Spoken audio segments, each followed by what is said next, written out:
Venga, bueno, yo soy Silvia, estoy aquí en nombre de Estudio Ediciones, de la editorial.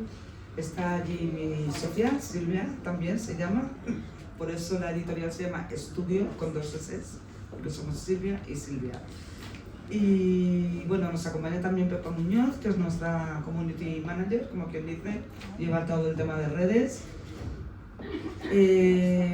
Cuando recibimos el libro de Lili, luego nos contarás, Lili, Liliana, Laura, yo me enamoré de él, pero yo no puedo ser objetiva con este libro. Se lo conté a Lili. Yo he viajado a Cuba en 2 ocasiones, conozco al pueblo cubano, me enamoré de Cuba, me enamoré del pueblo cubano y he terminado sacando gente de Cuba. Gracias. Entre otros, por ejemplo, saqué a la periodista Bustamante, que era digamos, la jefa de prensa de Fidel Castro durante muchos años, y terminó loca, perdida, terminó desesperada. La saqué con una carta de invitación y estuvo en España trabajando en La Razón porque Ansón la cogió. Escribía fenomenal, evidentemente, como todo en el pueblo cubano, todo lo intelectual es maravilloso. Y se tuvo que ir de España porque no logró sacar a su hija. Y cuando los vínculos son tan grandes como una hija, no volvió a Cuba, pero se tuvo que ir a Miami. Y eso es tremendo. Y conozco muchos casos, muchísimos casos, y sois un pueblo, veo que muchos sois cubanos, y sois un pueblo admirable, y las cosas tienen que cambiar mucho, tienen que ser lo que deberían de ser. Es una democracia real, con derechos, con libertades, con garantías para todo el pueblo. Bueno, no me enrollo más. Quiero deciros que en Estudio Ediciones estamos abiertos a todas las temáticas. Si los libros nos llegan al corazón, da igual que estén mejor escritos, peor escritos, de eso nos encargamos nosotros, para eso estamos nosotros. Pero si tenéis una historia que contar, no la dejéis en un cajón, ¿vale? Bueno, yo voy a presentaros, en primer lugar vamos a ver un book trailer del libro, y luego ya van a tomar la palabra tanto Lili como Gabriela Guerra Rey, que ha tenido ha sido un placer tenerte aquí en Madrid para presentar este libro. Para los que no la conozcáis, que seréis pocos, bueno, Gabriela es escritora, periodista e investigadora cubano-mexicana. En México también tengo muchísima historia, porque mi familia emigró a México, o sea que estoy en mi presentación ideal, como quien dice. Bueno, reside en España actualmente. Gabriela es maestra en Letras Latinoamericanas, UNAM, y doctorando en Letras por la Universidad de Salamanca. Es autora de más de una docena de libros, entre novelas, cuentos, ensayos, autoficción, viajes, poesía e investigación literaria. Su obra ha estado marcada por el tránsito y la nostalgia y la expresión poética del dolor. En 2016 ganó el premio Juan Rulfo por Bahía de Sal, conocida como una de las obras más valiosas de la literatura hispanoamericana actual y primera de lo que luego sería la trilogía del agua o trilogía de la emigración, seguida por Avándaro y Santa Cruz, esta última todavía inédita. Gabriela es profesora de escritura literaria y narrativa y guía de talleres con nuevos escritores. Yo ya no me enrollo más, veréis que tenemos 2 talentazos, y bueno, pues lo primero que vemos es el book trailer, si os parece, y luego ya dejamos la palabra a Gabriela y a Lili, ¿de acuerdo? Gracias a vosotras, ha sido un placer.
Eso no se hace. Eso no se hace. Bueno, gracias Lili por invitarme esta noche aquí. Yo tampoco puedo ser imparcial porque soy cubana y porque luego fuimos descubriendo además que somos contemporáneas, con lo cual a medida que iba leyendo la novela de Lili iba recorriendo mi propia historia y mi propio camino y bueno, se lo dije muchas veces. Estoy empezando y ya estoy emocionada. Me desgarraba mucho leerla y para presentar, o sea, tengo dos misiones importantes, que es presentar la novela y presentar a Lili. Entonces, para presentar la novela les voy a leer cómo empieza la novela, que me parece que es la mejor manera de conocerla, y después les presento a Lili, que ustedes la conocen mejor que yo. 2008, año 50 de la Revolución. Me quiero morir. Este aeropuerto huele a humedad, a grajo apestoso y a comida podrida, como toda La Habana. Ponga los pies en las marcas del suelo y mire a la cámara. Ordena al oficial de inmigración. ¿Cuál es el motivo de su viaje a España? Voy a estudiar. ¿Por cuánto tiempo? 1 año. Me pide el pasaporte, la carta blanca y el pasaje de vuelta. Se lo entrego todo. Me tiembla un ojo. No logro controlarlo. La carta blanca y el pasaje de vuelta parecen auténticos. Revisa, ojea. Me mira con un aire de desconfianza. Espera aquí un momento. Se levanta de su asiento y se aleja. Lleva mi pasaporte en su mano derecha. En mis oídos rugen puñetazos que no son más que los sellos estampados sobre los pasaportes de los pasajeros de la derecha y de la izquierda. Afortunados. Algo pasa conmigo. Rezo en silencio y me arrepiento de haber deseado que un rayo impactara en punto cero. Fue un error, coño. Sobrevuelo mi vida entera y veo a mi padre, 20 años atrás, improvisando una 10ª guajira, sin camisa y con una pierna encaramada en el reposabrazo derecho del sillón. Yo soy revolucionario y pertenezco al partido, en cambio me quiero ir para los Estados Unidos. También veo a mi madre, sin arrugas, sacudiendo la polvorienta superficie del tocadiscos y disparando aquella mirada a mi padre. Los vecinos no pueden escuchar las décimas contrarrevolucionarias de papi. Encima del tocadisco veo el búcaro de flores plásticas en cuyos pétalos abundan las cagadas de mosca. Mami nunca vio las cagadas, ni con espejuelos. El tiempo corre, el oficial no aparece. De repente me invade el recuerdo abrumador de todo lo indigno que hice para llegar hasta aquí. Las mentiras que dije, los documentos que falsifiqué, los acusados a los que juzgué, los policías a los que soborné. Escucho la voz de Fidel Castro en aquel discurso de 1980 y lo imagino escupiendo el micrófono con esa soberbia tan suya.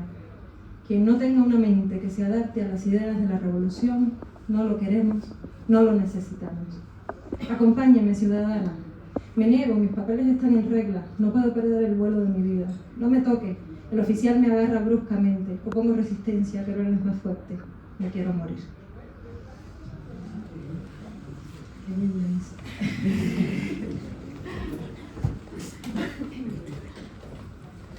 Conocí a Lilian hace muy poco, la leí hace muy poco, pero desde las primeras líneas hubo algo que me sorprendió y me sigue sorprendiendo. Estar ante una mujer y una escritora que con más o menos mi misma edad no solo no se había desencantado del mundo, sino que había convertido la lucha por un mundo mejor en su pasión, que es sino la causa de la libertad. Con su fuerza arrasadora de adolescente madura, Lilian será capaz de hacer lo que se proponga, y eso, debo decirlo, me da cierta envidia. A través de una novela familiar, intensamente humana, honesta y cargada de ese humor que no sabemos los cubanos si nos hará reír o llorar, Laura Valenzuela, Lilian, ha escrito la historia de una niña cubana que se hace consciente de su falta de libertades desde que tiene apenas 7 años y que termina por convertirse en abogada y por esas paradojas de la vida en jueza para luchar por la justicia. Un acto que, sabe de antemano, es más un idealismo que una realidad en un país sin separación de poderes. Pero es quizás en ese acto donde la conciencia de You Mrs. Lady, la protagonista y narradora en primera persona, incorpora en su lucha no solo a la niña que ella fue, a su familia, a su barrio, sino a un pueblo que sufre. Y es este acto, finalmente, el que dará trascendencia también a la pregunta que se hace la obra y que pareciera que se queda sin responder, embaucada en la sutileza de una historia tan bien contada que impacta con lo que dice y con lo que calla. ¿Será esto la libertad? Qué bonito, muchas gracias, Gaby. Muchas gracias por estar aquí, porque vine desde Barcelona solamente para esto, de verdad, me siento en deuda. Es verdad que es una pregunta que estuvimos hasta el último momento pensando en el título, y es una pregunta que no se llega a responder en el libro. Tenéis que saber, o sea, tenéis que llegar hasta el final para saber por qué se eligió este título, pero lo cierto es que queda claro, yo creo, en la novela que no es la libertad, todo lo que viví yo y vivieron personas de mi entorno, y lo que no queda tan claro, y quizás pendiente de descubrir, no lo sé, para una segunda parte o lo que sea, es qué es exactamente la libertad. Que bueno, a día de hoy hay veces que tengo todavía dudas de qué es exactamente la libertad. Bueno, hemos preparado una dinámica que me parece interesante para descubrir todos los temas que van atravesando la novela, pero creo que valdría la pena quizás que contaras, y trato de pensar una palabra que pueda definir esto, y eso solo se me ocurren vicisitudes. ¿Cómo fue el proceso de escribir esta historia? Quizás aprovechar también y decir por qué la firma Laura Valenzuela. Sí, bueno, siempre voy a explicar las cosas porque veo muchas caras españolas aquí, algo que me llena de alegría. Y bueno, el proceso de escribir, yo he escrito toda la vida desordenadamente, y es verdad que el hecho de llegar a España, cuando salí de Cuba, todo lo que viví en los últimos años en Cuba hizo un poco un clic, y al llegar aquí sentí la necesidad de contarlo. Inicialmente no de publicarlo, pero sí de contarlo. No solamente de contar lo que viví yo, y eso es muy importante. Se ha creado un personaje que no soy exactamente yo, es que tiene vivencias y experiencias de personas de mi entorno que han tenido bien pues contarme sus testimonios, y por razones obvias quieren mantener su privacidad, ¿no? Algunos de ellos todavía están en Cuba y eso es muy importante. Y luego sí, encontramos los cubanos, cuando escribimos novelas gusanas, porque esto no tiene otro nombre, una novela gusana, encontramos muchos obstáculos. El primer obstáculo está en nuestro entorno. Cuando yo le conté a mi familia que estaba escribiendo una novela, las palabras que usamos son gusana, desafecta y todo lo demás que se os ocurra, lo primero fue, ¿pero qué dices? ¿Esto está loca? No, es que no puedes hacer esto. De hecho, ya habíamos tenido ciertos problemas porque yo nunca he sido influencer, ni mucho menos. O sea, mi red social siempre ha estado cerrada, ¿no? Yo soy abogada y trabajo en la protección de datos, con lo cual siempre he cuidado la privacidad. Pero es verdad que soy bocasa, como se dice en España, y entonces ya habíamos tenido ciertos problemas porque hablas demasiado, cuidado con lo que dices, y eso es entendible, ¿no? En la novela se va viendo cómo se va desarrollando una mentalidad que comienza por adoctrinamiento, por miedo inoculado, y eso es entendible. La primera barrera fue mi familia, o sea, ni se te ocurra, no puedes hacer eso, tienes familia en Cuba, ¿no? Tememos por ti, tememos por tu familia. Con lo cual, inicialmente yo dije, pues vamos a hacer una cosa, llegamos a un acuerdo anónimo. Yo no aparezco por ningún lado, mi cara no sale en ningún sitio, pero por favor necesito vuestro apoyo, ¿no? Ese fue el primer acuerdo. Esto fue evolucionando, ¿no? Con los años, porque esto no es cosa de ayer, esta novela no se escribió ayer. Y hubo una próxima negociación en la que, bueno, se llegó al siguiente acuerdo, venga, bajo seudónimo. Sí, bajo seudónimo, pero tu cara no aparece. Vale, pues tu cara no aparece. Finalmente, pues bueno, venga, bajo seudónimo, pero con tu apellido, pero no con tu nombre. Es como si fuese un nombre en la clandestinidad, y al final he decidido mantenerlo, pero también la última negociación, por suerte, y parte de mi familia está aquí hoy, y la que no, pues se ha enterado de que esto está sucediendo, por suerte he logrado tener el apoyo de ellos, y han entendido, pues directamente, como se dice en España, pasan de mí, haz lo que quieras, no podemos con esto, y ya está, que seas tú y nosotros estaremos contigo. Y bueno, este proceso los cubanos lo entienden muy bien, porque saben que todos, aun y cuando sabemos que Cuba necesita un cambio, nos cuesta gritarlo, ¿no? Y mi familia pues ha atravesado pues ese proceso evolutivo mental, y por suerte, hombre, pues estoy aquí, están ellos apoyándome, y este libro y cualquier libro al final necesita una cara, y yo quiero ser yo la que cuente las ideas y la que luche por el cambio de la manera que sé hacerlo. Y esa es un poco la historia. Y yo creo que es el primer obstáculo que encontré, y para mí es más importante, porque todo lo demás pues tampoco es relevante. O sea, y finalmente contar con el apoyo de la familia y de todos los amigos, a pesar del miedo, para mí es muy importante. Bueno, ahora que te escucho explicar esto y que pienso, bueno, estamos en presencia de una novela que habla de la libertad o que busca hablar de la libertad, creo que no se puede hablar de la libertad sin hablar del miedo, ¿no? Les teníamos que hacer la explicación desde ahí, desde eso, desde el miedo como punto de partida, que también será un tema del que vamos a hablar. Bueno, le he propuesto a Lilian lo siguiente, que yo leía un pequeño fragmento o varios pequeños fragmentos de la obra y ella pues reflexionaba sobre lo que esto le motivara. Me gusta. Y allá va. 2 policías vigilan la entrada del establecimiento para evitar que los cubanos se acerquen a cometer las conductas impropias de mirar por los cristales. Bueno, primero para los españoles, porque también es importante que sepáis de qué hablamos. A los cubanos todo les va a sonar, claramente. Una de las razones también por las que he querido escribir esto y publicarlo es porque han sucedido muchas cosas en Cuba que no son más que maltrato del régimen hacia los cubanos, que nosotros hemos creído porque tenemos el deber de soportarlo y nos lo hemos comido y hemos protestado quizás menos de lo que deberíamos, ¿no?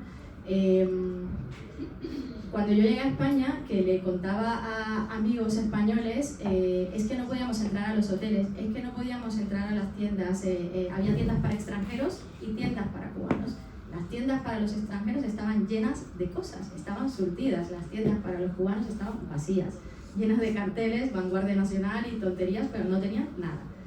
Y nosotros no solamente no podíamos comprar en las tiendas, es que no podíamos ni acercarnos, porque era una conducta inadecuada acercarte al cristal y mirar. Eso yo, bueno, pues, es algo que he querido contar. Parece una tontería, pero esto es un maltrato, ¿no? Y esto es algo que es un detalle importante que no está registrado en ningún libro de historia ni estará, porque claro, ahora mismo tenemos a un gobierno que ha reescrito la historia y que esto lo que quiere es que quede en el olvido. Y yo creo que la idea de escribir, sobre todo de publicar, porque escribir he escrito toda la vida, es también un poco contra el olvido, ¿no? Yo creo que tenemos que tener memoria histórica y pues eso, que nos acordemos del maltrato, que denunciemos esto, que hagamos que el mundo sepa que nosotros fuimos espantados como perros de la puerta de las farmacias internacionales, donde estaban los medicamentos, porque las farmacias nuestras no tenían medicamentos. Y es que había una persona de la seguridad en la puerta esperando solamente verificar si tenías un pasaporte extranjero para que pudieras entrar a comprar medicamentos. Y se cuenta en la novela que era realmente desgarrador ver, yo era muy pequeña, esto sobre todo lo tengo en base a testimonios, ¿no? Ver en las inmediaciones de una farmacia a una madre rogándole a un turista que le comprara un medicamento para su hijo. ¿Vale? Estas son cosas reales y esto pues tiene que ser contado. Y sé que hay gente que lo ha contado antes que mí extraordinariamente y sé que habrá personas que lo contarán después y bueno, en fin, me gustaría de verdad que todos estos detalles quedaran registrados, este maltrato. Bueno, lo injusto nunca es repetitivo, ¿no? 1992, año 34 de la Revolución. Anoche no dormí. Me da miedo que mis padres vayan presos por tener dólares. Le tengo más miedo a eso que a lo del cáncer. No quiero quedarme dormida en la escuela porque yo hablo en sueños. Y si lo cuento dormida delante de la maestra. Hace tiempo que no bajo la cabeza por miedo a que el sueño me venza. La maestra mala dice que debemos estar atentos para decirle si alguien del barrio o de la escuela incumple las leyes. Ella quiere que yo se lo diga, que sea la chivata de mis padres, pero prefiero ser yo la presa antes que soportar que se lo lleven. Este es otro maltrato importante. También otra prohibición, no quiero aburriros con las prohibiciones, pero hay que contarlas, es que hubo un momento en Cuba, unos años en los que el dólar estaba prohibido. Todavía esto significa... está prohibido ahora. Bueno, ha habido muchas prohibiciones y algunas se han alargado por los años, de alguna manera sí. En ese momento en el que el dólar estaba prohibido, se modificó el Código Penal, no quiero ser jurídica, pero bueno, se incluyó una figura delictiva que establecía penas de cárcel por el mero hecho de portar $1 en el bolsillo. 5, 100, daba igual, ¿no? Al final tenías un marco sancionador y podrías estar en el límite mínimo o en el máximo, pero eran penas de cárcel. Y es que no solamente había una figura, sino que esto se ejecutaba. Hubo muchas personas, pero muchas, que sufrieron penas de privación de libertad de 5 años, de 2 años. Las de 2 años no eran sustituidas por correccional sin internamiento, es decir, en la cárcel, por portar $, 5, 10, 100. Y esto no se puede olvidar. ¿Tienes la historia de Raulito? Jesús. De Jesús, hay uno que... Es un testimonio, Está. Jesús existe, además, no sabemos qué fue de él, pero bueno, se cuenta un poco la historia al final son testimonios, ¿no?, de personas. Sí, Jesús es una persona que era salvavidas. ¿Cómo se dice aquí en español el salvavidas? Socorrista. Nunca me acuerdo de esa palabra. Era socorrista del Hotel El Trópico, un hotel en las afueras de La Habana, y es un caso entre tantos, quiero decir, no es de los peores. Y fue encarcelado porque, claro, un turista le dio, no sé si fueron $30 de propina y él los guardó.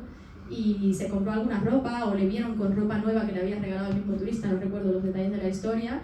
Y bueno, en el barrio también teníamos el típico policía de barrio, ¿no? Y entonces a Jesús pues le vieron vestido con ropas nuevas que eran de ciertas marcas que en Cuba no era fácil adquirir, y le hicieron un registro en su casa, le encontraron los dólares y ahora creo que cumplió 2 años de privación de libertad. Se dice fácil, 2 años, pero nunca volvió a ser el mismo. Salió enfermo con una úlcera, ¿no? Al final terminó yéndose para los Estados Unidos. Bueno, no doy todos los detalles de la historia porque hay un poco más, pero o sea, la gente que les encerraban con criminales comunes por tener $30 en su casa. Yo creo que esto tiene que ser contado, y creo que se ha contado un poco, pero no lo suficiente. Deberíamos hablar todos los días de esto y dar visibilidad al maltrato que hemos soportado, ¿no? Esto es muy triste.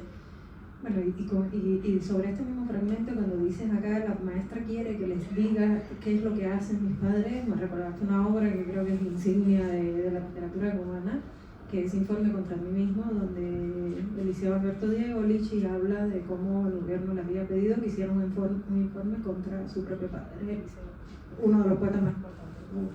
Esto como que se va y bien. ¿Es por lo que estoy diciendo? Están censurando. Ya lo parecía. Hemos estado hablando, perdona que te interrumpa, haciendo bromas entre la familia de que, bueno, lo más probable, porque yo no tengo muchos seguidores en las redes sociales, pero bueno, he hecho un trabajo de comunicación con esto porque más que el libro quiero que todo el mundo sepa esto, ¿no? El que no lo sabe todavía, que lo sepa, sobre todo en el mundo español, porque los cubanos lo hemos vivido, a lo mejor no somos tan conscientes de ese maltrato, pero lo hemos vivido. Y muchos cubanos me han hecho la broma, tú sabes que va a estar ahí el de la seguridad del Estado, ¿no? Seguro. O sea que por ahí andará. Yo lo único que le digo es, compra un libro, ya que viniste, por lo menos compra un libro. Me dan una ropa de miliciana con una boina y una camisa azul fabricada de un tejido que parece hecho por un invento en Moscú. Para un invierno en Moscú. El desfile empieza a las 8, pero mis padres nos quieren firmes allí desde que el sol asome su cabellera, como si nos fueran a quitar el estímulo por ir detrás. Agarra una pancarta. Eso es lo único que regala de verdad el Estado. Banderas y pancartas con consignas comunistas. Comienzo a andar. Hay tremenda molotera de gente en las calles. Creo que todos estamos aquí por el estímulo.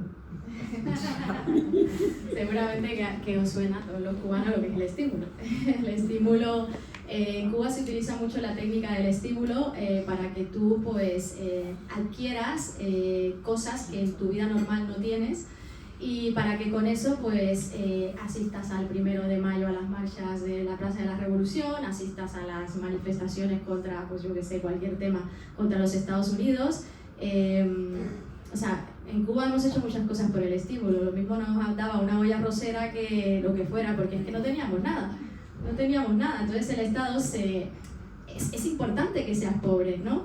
Porque si tú eres pobre y no tienes nada, cualquier cosilla que yo te dé te va a hacer responder de la manera que yo quiero que respondas, ¿no?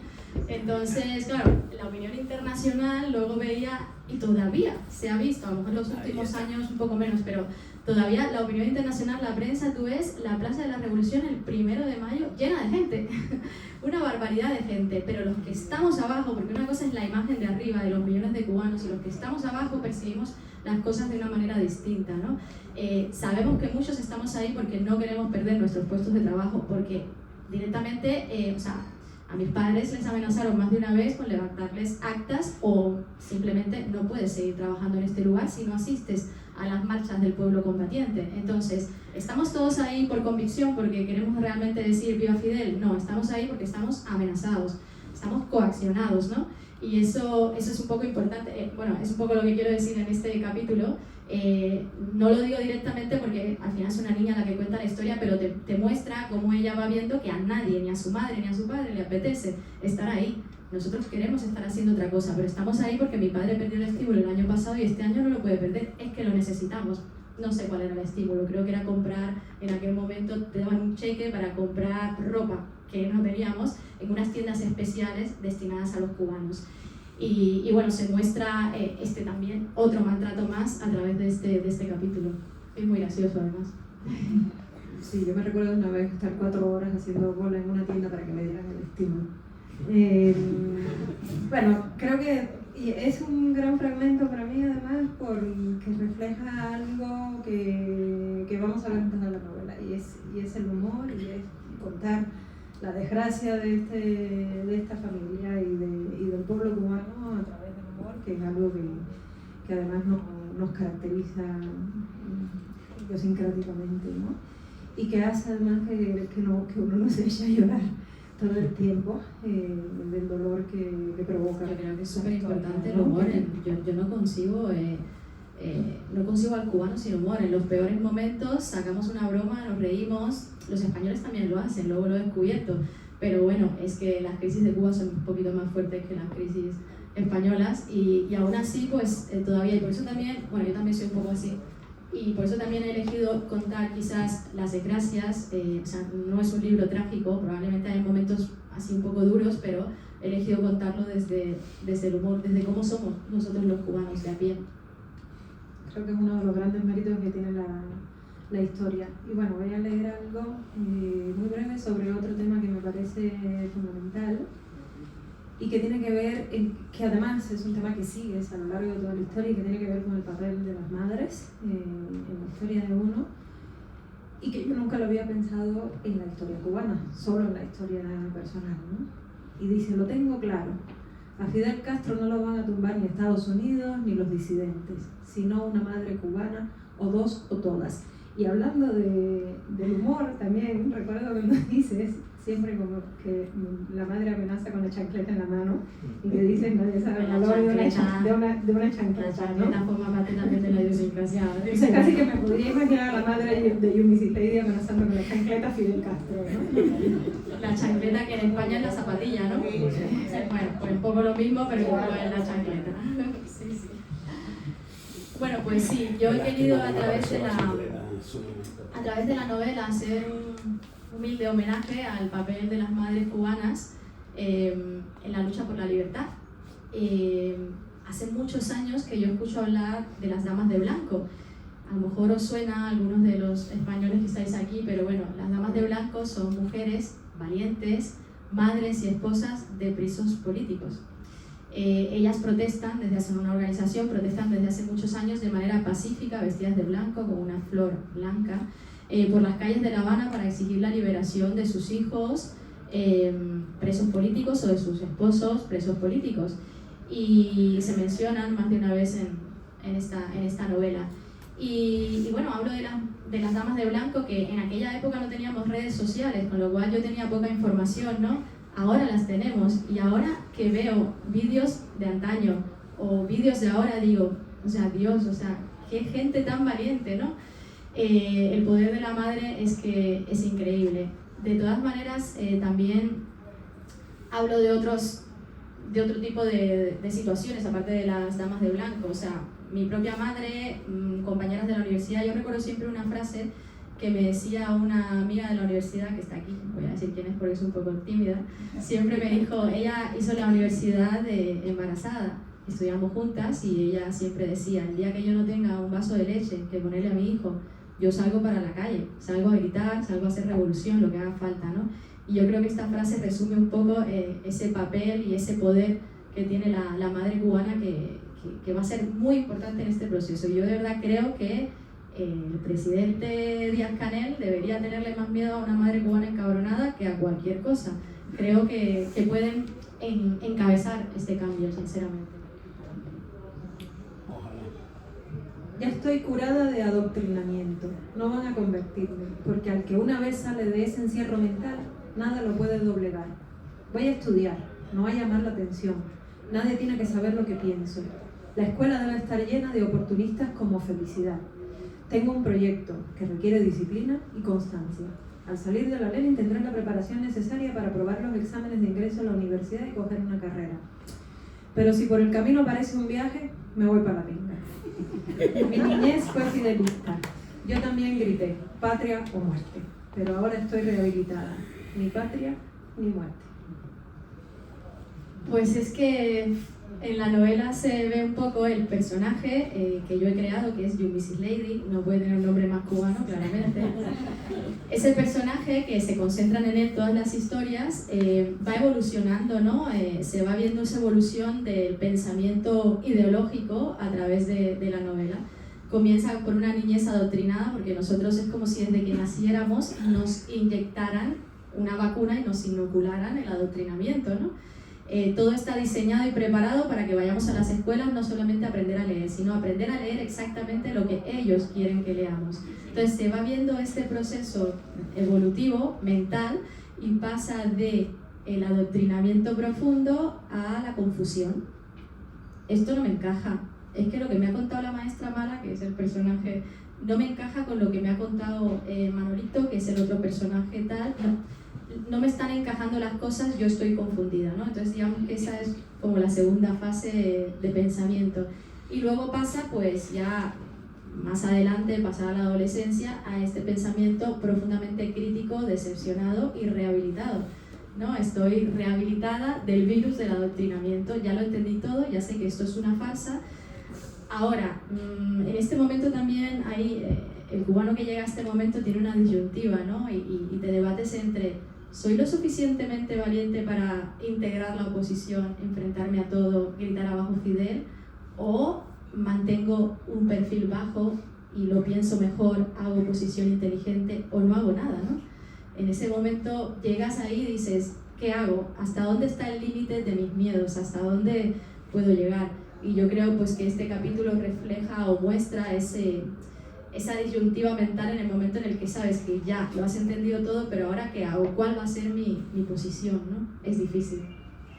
Bueno, este era de los momentos que me hacía a mí plantearme cómo había vivido yo también ese proceso. La novela es lo que se conoce como una building romance, que va contando la progresión de una niña desde que es pequeña, desde que tiene 7 años y se hace consciente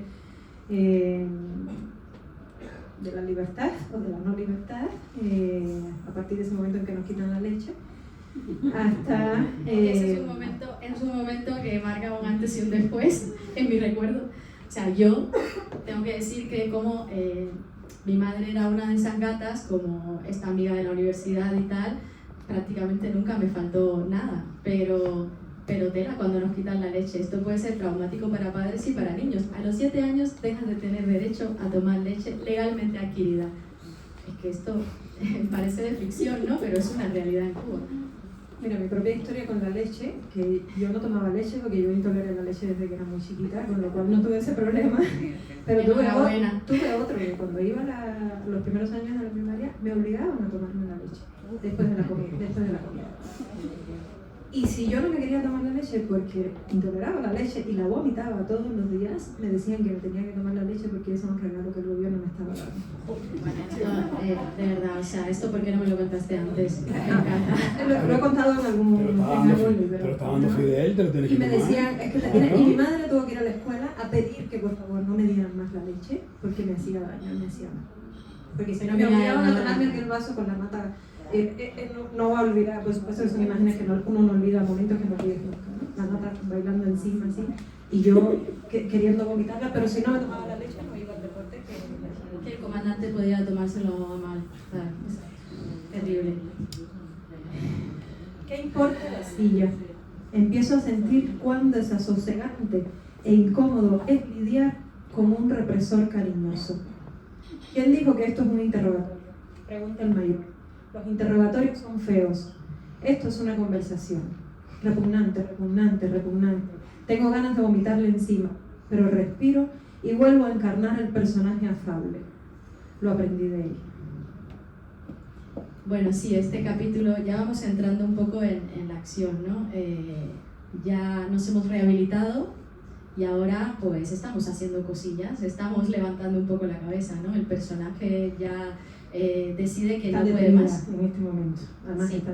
El contexto de este capítulo es que es una de las detenciones arbitrarias que sufre la protagonista y me ha gustado mucho contarle en base a unos testimonios que tuve de personas que efectivamente fueron detenidas. Y es que cuando la seguridad del Estado en Cuba te detiene por razones políticas, en Cuba no hay delitos políticos tal cual escritos en el Código Penal, ¿vale? Lo que hay son figuras comunes que se utilizan como saco para encerrar a personas de pensamiento libre, porque no te pueden encerrar por pensar diferente, eso, ¿qué diría el mundo de nosotros, no? Entonces, en este capítulo se cuenta una de las detenciones arbitrarias con una de las estrategias que suele utilizar la seguridad del Estado, que puede ser o la violenta o la que yo le llamo en la novela la del represor cariñoso. Es otra manera, ¿vale? Es esa manera en la que te detienen pero no estás detenida. Esto es una conversación. Tú y yo somos amigos. Mira, ¿quieres un poquito de café? Esto, así tal cual me lo contaron y así estaba reflejado. Es que estás cómodo en esa silla cuando realmente estás detenido en una comisaría, ¿no? Entonces es una técnica que desgasta, que psicológicamente maltrata y así te tienen horas, ¿no? Y entonces es un poco lo que se cuenta ahí. Ellos, ¿qué quieren con esta estrategia? Quieren intentar primero sacarte información y convertirte al sistema. Quiero que seas informante, ¿no? Si no logran esto, porque ven que no tranza, como decimos, no hay manera, pues entonces vamos a la siguiente parte. Y la siguiente parte es utilizar ciertos argumentos para intimidarte. Pues, por ejemplo, ¿qué tal está tu mamá? Tu mamá tuvo cáncer, ¿no? Entonces, ¿cómo te va en la universidad? ¿Qué tal le fue a tu padre en Japón? Esto es demostrándote, yo conozco tu vida, puedo hacer con tu vida lo que yo quiera, pero es una manera sutil, entre comillas, pero bueno, fácilmente te das cuenta de que a una chica joven o a un chico joven en Cuba lo que más le importa es la familia y la universidad. Eso en mi época por lo menos era así, hablo como una abuela, pero bueno, supongo que más o menos sea así ahora. Y entonces ellos saben cuáles son nuestros puntos débiles y utilizan esos puntos débiles para que tú sientas miedo.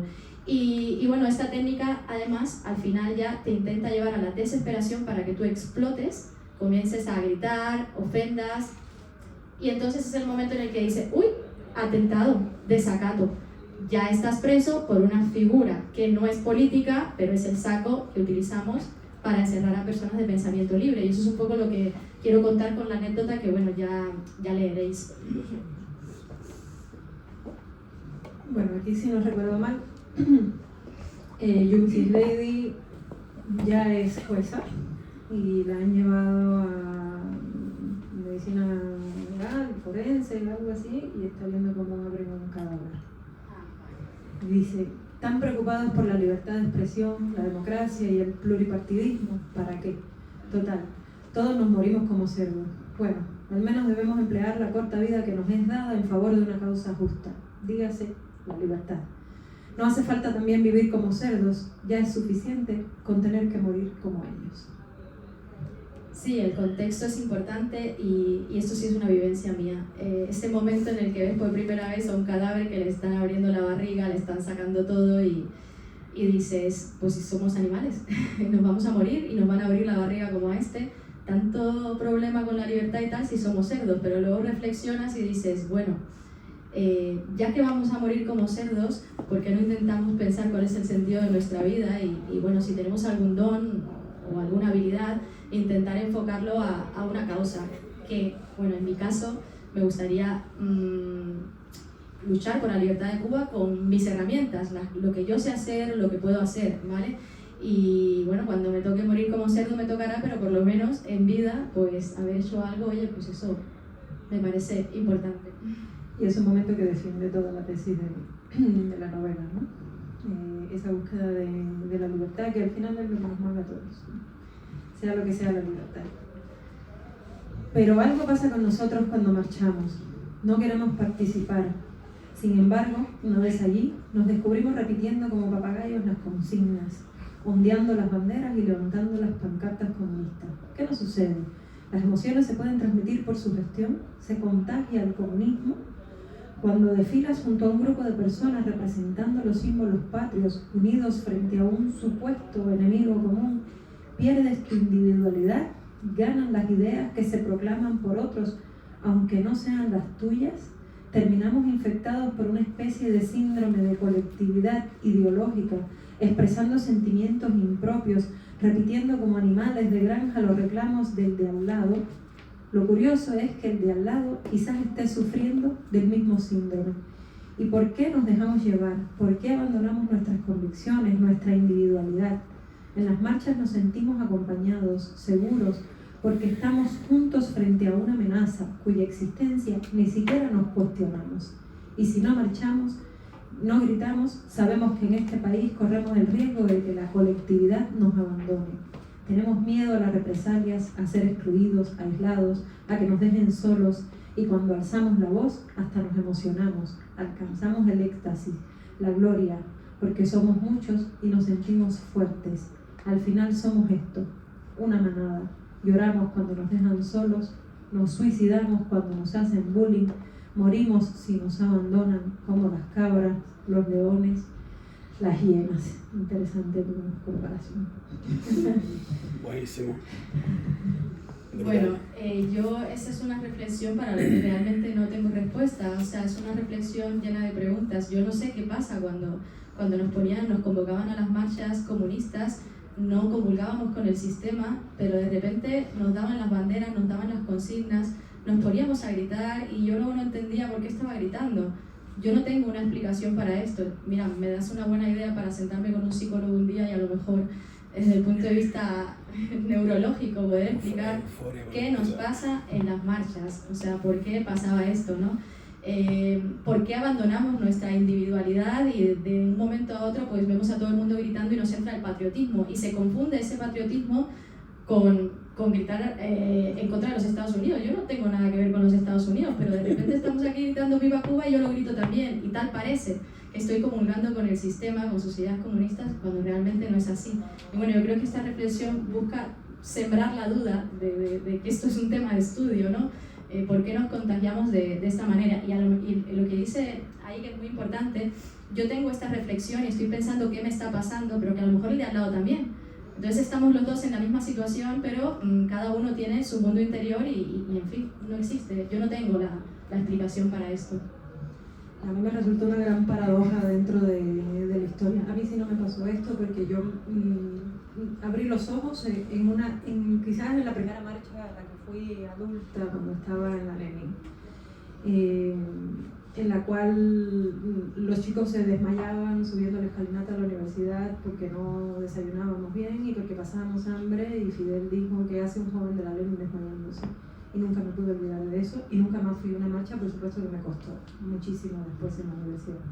Me costó 40 puntos en el escalafón. Sí. Increíble. Bueno, creo que con esto nos podemos dar una idea también de lo que cuenta Ernesto La Libertad, de lo que Lilian, Laura ha querido decirnos. Vamos a dejar a Lilian Valenzuela para no en la clandestinidad, pero yo creo que el próximo libro va con Lilian, si mi familia no tiene objeción.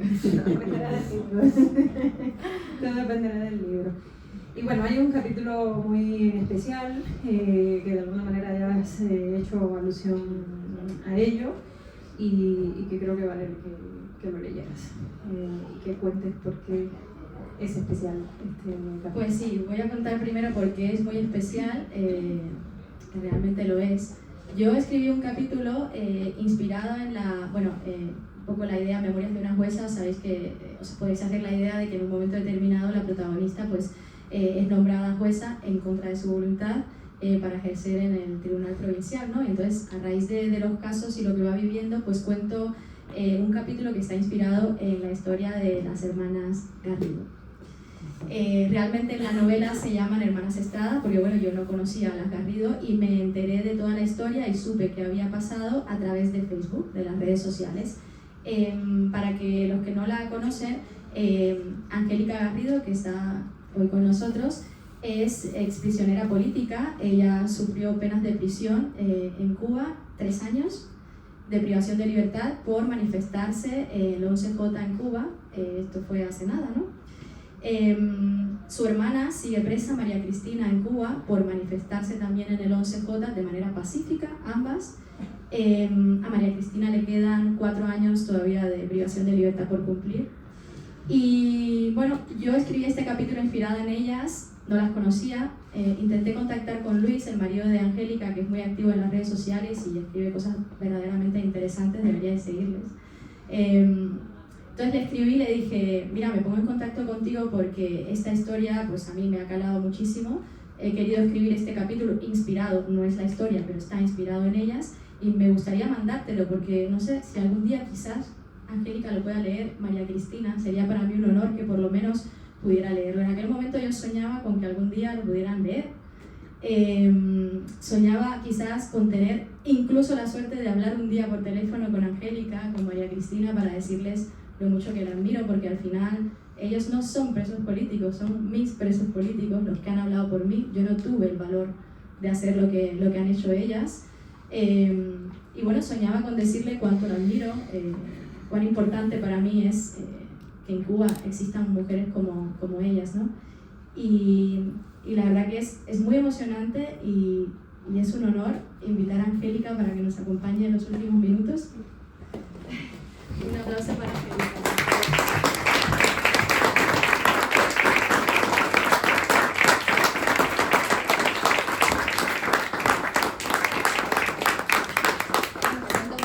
Aquí son 2 veces y siempre hacemos un poco el movimiento.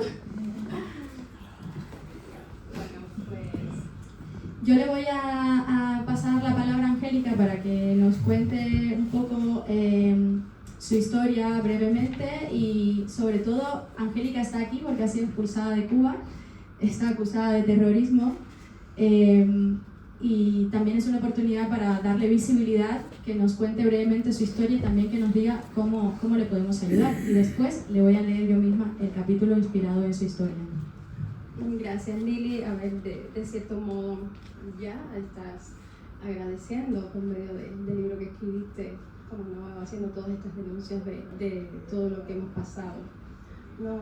Que hemos sido no solamente adoctrinados, sino que el cubano ha vivido por tantos años bajo el síndrome de Estocolmo, y esto es algo verdaderamente triste, difícil y digno de estudio, ¿no? Todo lo que ha pasado el pueblo de Cuba a manos de la dictadura e ideología socialista comunista, la que estamos sufriendo en Cuba. Nuestra historia sí, se asemeja mucho a la historia de todos los presos políticos, porque todos fuimos de cierto modo secuestrados, fuimos torturados, fuimos encarcelados injustamente con arrestos arbitrarios en contra de la propia ley de procedimiento penitenciario que tiene la dictadura. Y bueno, pues estuve sometida a torturas físicas y torturas psicológicas. No quiero hacer tanto énfasis en la parte tan dolorosa, ¿no? Entonces, bueno, todo ese tiempo, sí puedo decirles, ese tiempo que estuvimos en prisión, seguimos manteniendo nuestra posición digna, marcando una diferencia, que esto es muy importante, marcando una diferencia cómo debe ser un preso político de un preso común, porque nos mantenían a todos en el mismo lugar, como contaba Lili, de que para Cuba no existen los presos políticos para dar una imagen errónea y falsa al mundo. Y nosotras éramos presas políticas y presas de conciencia. Y entonces tuvimos que mantener la postura, haciendo ver la diferencia de que es un preso común a un preso político, haciendo denuncias desde el día cero, escribiendo cartas con sangre, con las firmas, teniendo huelgas de hambre, quitándonos el uniforme y recibiendo represalias, porque cuando tú haces estas acciones que son necesarias para que el mundo libre, para que los hombres vean cuánta injusticia se ha cometido con los presos políticos, son necesarias estas acciones para seguir avivando, ¿no? Y que como que no se olvide no solamente la causa de Cuba, sino la causa de los presos políticos, que hay muchos presos políticos antes del 11J que aún están en prisión, por los cuales nosotras también salimos de manera digna y honorable el 11 de julio del 21 pidiendo libertad para estos presos políticos. y nuestras acciones tomaron repercusión. Y nosotras también sufrimos esas repercusiones. En carne propia estuve dentro de una celda extremadamente pequeña, donde la mujer solamente puede estar 10 días. Ahí tuve que estar 63 días. Ahí enfermé. Actualmente esa celda está cerrada. Gracias a Dios esa celda está cerrada. Con una cámara de vigilancia inclusive tenía la celda. Recuerdo que en una ocasión, cuando me doy cuenta que hay una cámara de vigilancia en el pasillo, como que me subo en la reja, y entonces con un haragán que me daban para poder limpiar la celda una vez a la semana, entonces con ese haragán le di un golpe a la cámara y la eché hacia adentro.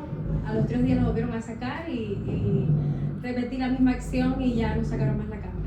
Pero bueno, es para que ustedes sepan que no tenía ni aún privacidad con esa cámara de vigilancia. No solamente los presos políticos son sometidos a torturas físicas y a torturas psicológicas, que son las que calan más profundo, porque es un dolor del alma que para sanar cuesta mucho trabajo. También los hijos de los presos políticos están sufriendo torturas psicológicas y continúan. Mi hermana María Cristina tiene 2 hijos, tiene 3 hijos, pero bueno, los más pequeños son unos inmaduros de 15 años, que lo que causa a nuestros hijos es un daño totalmente irreversible.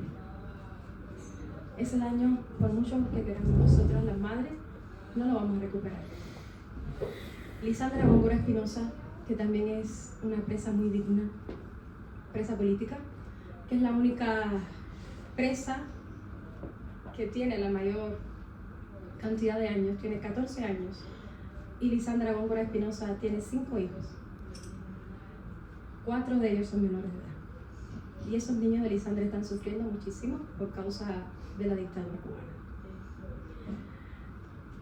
Yo agradezco muchísimo tu libro.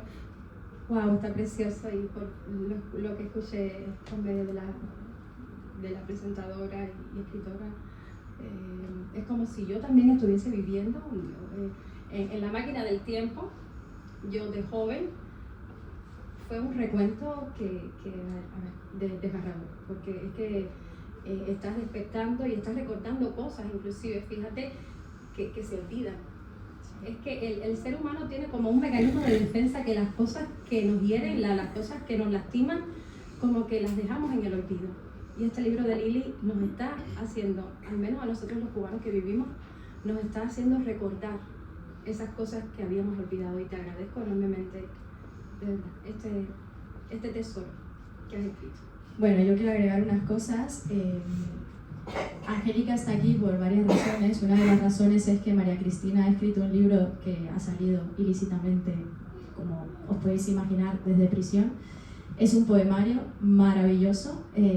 Yo ya he empezado a leerlo y es increíble lo que ha escrito. Se llama Voz Cautiva. Harán próximamente una presentación y yo lo pondré en las redes sociales y os invitaré, porque todos aquellos pues, que quieran apoyar a esta familia comprando el libro, oye, para mí y para Angélica es muy importante, ¿no? Yo cuando conocí la historia tuve una mezcla de emociones, sentí muchísimo impotencia, ¿no? No puedo hacer nada, ¿cómo le hacen esto a mujeres que salen a pedir libertad, ¿no? Luego sentí también mucha culpa, porque yo estoy aquí en la calle viendo la luz del sol, sintiendo la lluvia, y ellas están ahí por decir lo que yo también pienso y no dije en su momento, ¿no? Y esa culpa pues la cargo, hago lo que puedo con mis medios, como sé, pero la cargo. Y sentí también mucho dolor porque yo soy madre y o sea, yo sé lo que puede sentir una madre al ser separada de sus hijos en un caso como este, y sé también que eso es irreversible. Ella está aquí, sus hijos están en Cuba, ¿no? Ella está en el exilio, desterrada, y sus hijos están allí.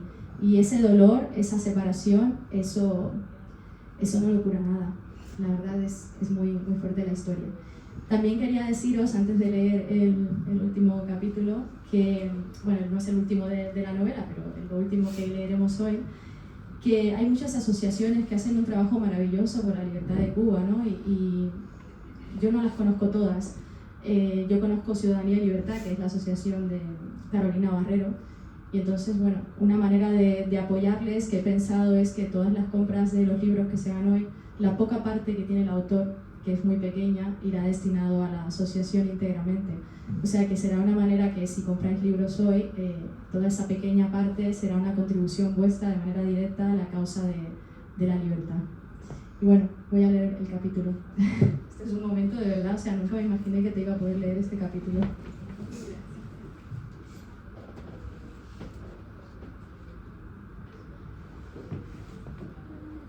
Yo lo leo también como Gaby, pero lo voy a intentar. Lo has escrito. Hoy es mi último día de trabajo en el tribunal. Debo superarlo sin incidentes. Traen esposadas a sala a las hermanas Estrada, 2 valientes madres cubanas. El fiscal viene pidiéndoles 5 y 7 años de privación de libertad por los delitos de desacato y atentado. Me recuso. Digo que las conozco del barrio. Ya no me importa si la Masái se lo cree o sospecha. Ya no me importa nada. En realidad, las conozco de verlas manifestarse en el Parque Central. Presencié la detención escondida desde un portal ruinoso de la calle San Lázaro. Exhibían carteles con la palabra libertad. Eso en este país es como empuñar una KM de 7,62 por 39 milímetros. Se me pone la piel de gallina al verlas entrar. Tengo ganas de hacerles una reverencia, darles un abrazo o simplemente las gracias. Ellas piden libertad, democracia, pluripartidismo. Piden para Cuba lo mismo que yo quiero pedir. Pero mis ovarios de jueza son diminutos, poliquísticos y secos al lado de los ovarios de las hermanas Estrada. Las detuvieron en la vía pública el mes pasado y las subieron a un vehículo policial. En el expediente constan las declaraciones de los 2 agentes que participaron en la detención. Estos refieren que ellas cometieron el delito dentro del vehículo, pero fueron detenidas porque delinquieron o aparecieron los delitos después. Nadie más presenció los hechos. Las declaraciones de los agentes en estos delitos son prueba plena.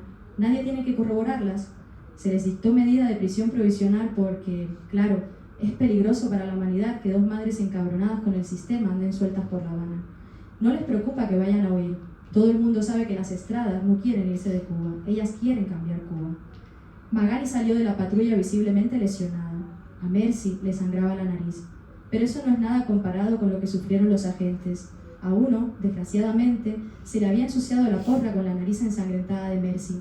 Al otro le faltaba un botón de su uniforme. ¡Qué crueldad!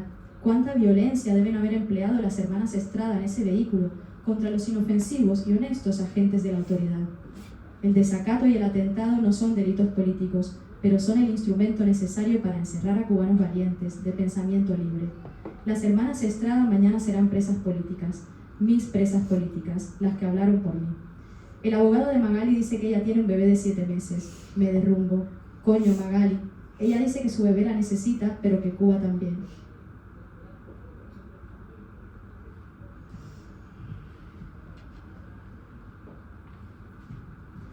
A Mercy le imputan además contrabando. Dicen que llevaba una bolsa llena de medicinas. A eso sí contesta Mercy, que no puede levantarse. Tiene el cuerpo magullado, se queja, Dios sabe por qué. Ella asegura que eran de donación y que iban destinadas a 2 familias con niños enfermos. Se levanta una señora harapienta del público, vocifera que eran para su hijo que sufre una parálisis cerebral. La Masái dice que se calle o desalojará la sala. ¿Por qué el abogado de Mercy no trajo a la madre del niño paralítico como testigo? Porque es un abogado de oficio, otro zombi que no quiere problemas con su jefe de sector y que ha venido aquí a decir boberías, a divagar. No ha preguntado nada a los agentes más allá de si ratifican su declaración. En la bolsa de Mercy y en el corazón de Magali solo había contrabando de dignidad. Salgo aturdida, estoy desolada. No se me quita de la cabeza el llanto de un bebé como si fueran de Magali.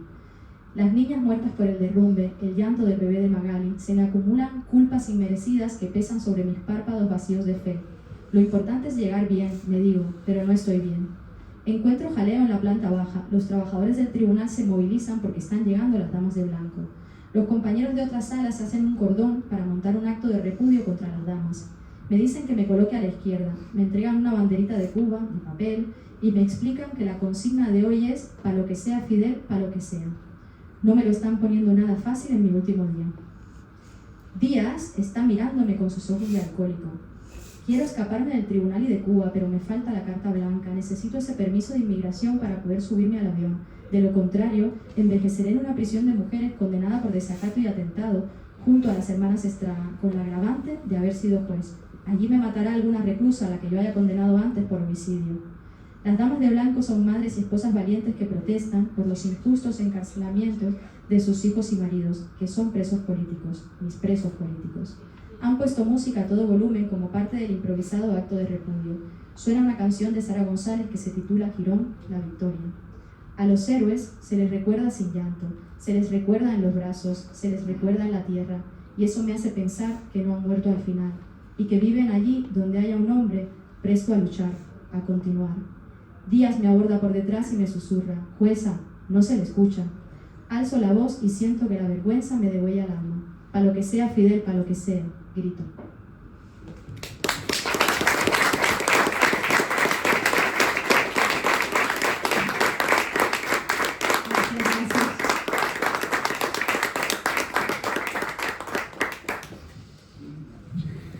Pues solo quería contar, antes de cerrar, una pequeña cosa que me he acordado ahora, y es sobre Luis.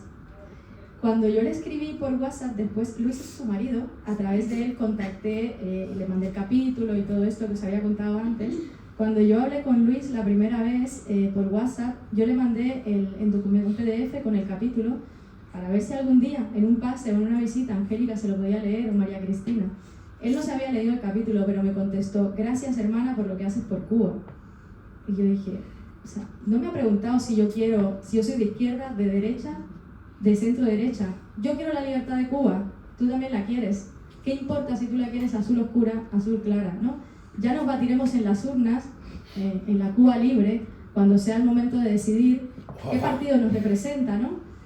Pero lo importante es que me duele que a veces aquí en la oposición, en España o en el mundo, estamos divididos, ¿no? Cada uno, yo creo que desde el exilio hace por la libertad de Cuba lo que puede, según sus límites, sus miedos, sus habilidades, y que todo cuenta, ¿no? Todo lo que hacemos, lo que hace un periodista, lo que hace un dramaturgo, lo que hace una escritora, lo que hace una bailarina, cualquier cosa que hagamos, un influencer, cuenta para la libertad de Cuba. Y eso me hizo reflexionar. Él me llamó hermana sin conocerme, porque yo quiero la libertad de Cuba y él también. Ya luego veremos si la forma en la que él quiere el país es la misma que quiero yo, y si no, pues él votará lo suyo, yo votaré lo mío, ¿no? Pero lo que queremos es inclusión. No importa si no tenemos las ideas exactamente iguales. Lo que yo me gustaría, de verdad, y es mi sueño, es que los cubanos en la oposición, que tenemos tanto derecho a luchar por la libertad de Cuba como los que están dentro, porque somos igual de cubanos. A mí me han dicho en todos los talleres que aquí lo que vende de verdad es la autoayuda. Yo podría escribir sobre autoayuda porque me gusta, eso me han dicho muchas personas. Bueno, es interesante, pero yo he decidido escribir sobre la libertad de Cuba, que es un tema poco comercial. Pero es que ese es el sentido de mi vida, el sentido que yo le quiero dar ahora, ¿no? Yo creo que eso es digno. Entonces, para mí es importante que ojalá algún día todos los cubanos del exilio y los cubanos que están en Cuba, que queremos la libertad, nos llamemos hermanos como me llamó Luis, sin conocerme, sin saber exactamente qué tipo de libertad yo quería. Tú quieres la libertad, yo también, me vales, yo te valgo, y pues eso, por eso me gusta cuando Angélica me dice gracias hermana, Luis me dice gracias hermana, eso era nuevo para mí y realmente fue muy emocionante. Quería hacer esa reflexión. Sí, que somos hermanos, por supuesto, nosotros no odiamos a nadie, nosotros lo que desde nuestra posición, desde lo que hemos sufrido, odiamos la ideología, que es la ideología que ha esclavizado, que es la ideología con la que ha vivido el pueblo de Cuba adoctrinado. Eso es lo que odio, a muerte. Odio la ideología socialista comunista, pero no odio a mis hermanos, no los odio, para nada. Son cubanos, son como yo, y también están sufriendo lo que he sufrido yo, lo que están sufriendo mis hijos, lo que está sufriendo mi esposo. Y esto siempre es algo que lo he dejado bien claro. Odio la ideología, no a los cubanos.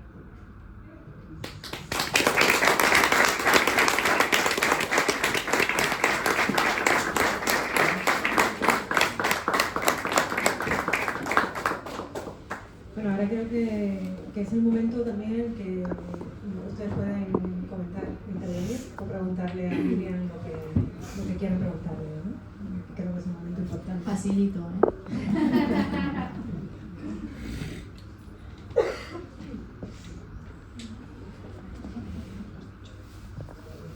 Pues si no hay preguntas, yo encantada.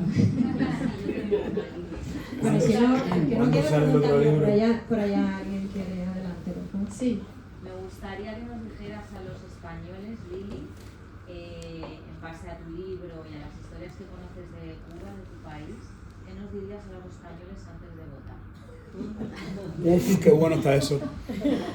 Bueno, yo sobre eso tampoco es que tenga mucho que decir. Yo quiero un país libre e inclusivo donde cada uno vote lo que le representa, ¿vale? Entonces, lo que quiero es eso, que cada uno vote lo que eso es lo que yo sueño para Cuba, ¿vale? Que salió la izquierda, el centro derecha, que salió, lo que haya salido, yo quiero un país inclusivo, necesito la derecha, necesito la izquierda, todos somos importantes. Y lo único que sí podría decir a los españoles es que estén atentos a los detalles, porque Cuba es un espejo en el que cualquiera podría reflejarse, ¿no? Lo es Venezuela, lo es Cuba. Y solo eso, por lo demás, ojalá algún día podamos tener la mitad de la libertad que tenéis aquí para elegir lo que realmente os representa. Valorar mucho eso para que no se pierda nunca.